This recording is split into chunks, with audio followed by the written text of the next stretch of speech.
Hello friends, आपण आता sleeves cut करण्यासाठी करेक्ट माप घेण्यासाठी ह्याचा आपण उपयोग करू.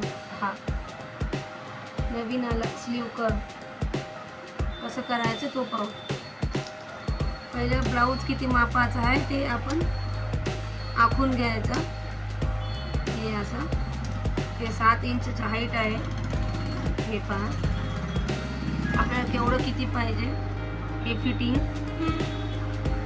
हे आर्म होल हे असं मार्किंग करून घेतल्यानंतर करेक्ट स्लीव माप म्हणजे काढता किंवा अवघड होते ना त्यासाठी असं ठेवायचं.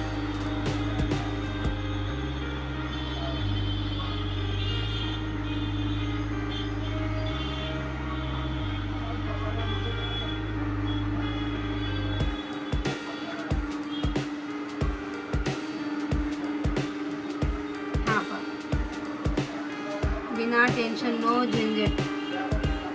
हे बघा किती छान. हा आपण असं ठेवल्याहून काढला होता ना.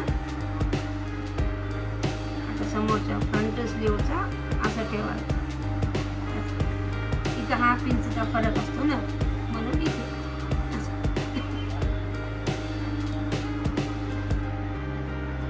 हा पहा आला ना करेक्ट. Very simple.